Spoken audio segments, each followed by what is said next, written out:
For today's video guys ay pupunta muna kami sa simbahan dahil Sunday ngayon ay kailangan nating magsimba.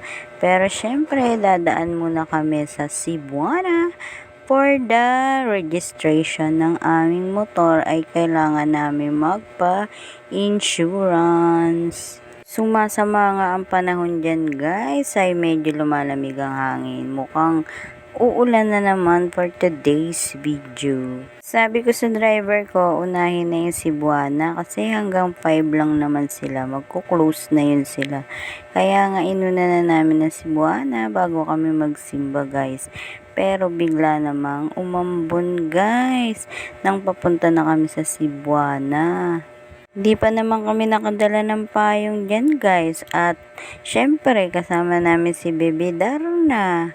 Ayan, nandito na po kami sa Cebuana guys. Pero umalis din kasi kami agad dahil offline pala sila guys pag Sunday.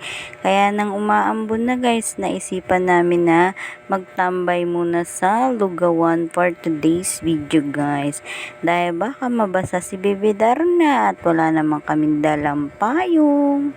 Kaya imbis na hindi kami makakain ay napakain tuloy kami for today's video guys. Ayan guys, kita nyo naman, nag-aambon na, kaya nagpapatila na lang talaga muna kami dito.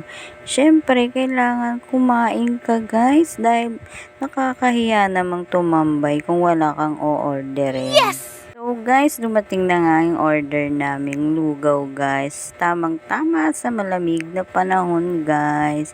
Kaya eto na, kain tayo guys with Baby Darna.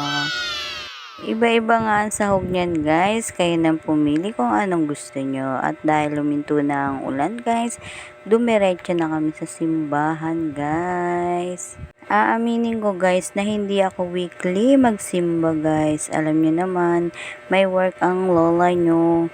Pero kapag nagsimba talaga ay super dasal talaga, lahat talaga ininadasal ko na guys. Pero syempre kahit hindi tayo weekly nagsisimba ay kailangan hindi tayo nakakalimot sa taas. Araw-araw, every day na gigisingin tayo ni Papa Jesus ay kailangan natin magpasalamat. Isang napakalaking blessings na po yun nagisingin tayo ni Papa Jesus guys. Kaya kailangan natin dalaw-dalaw naman sa simbahan guys. Paminsan-minsan.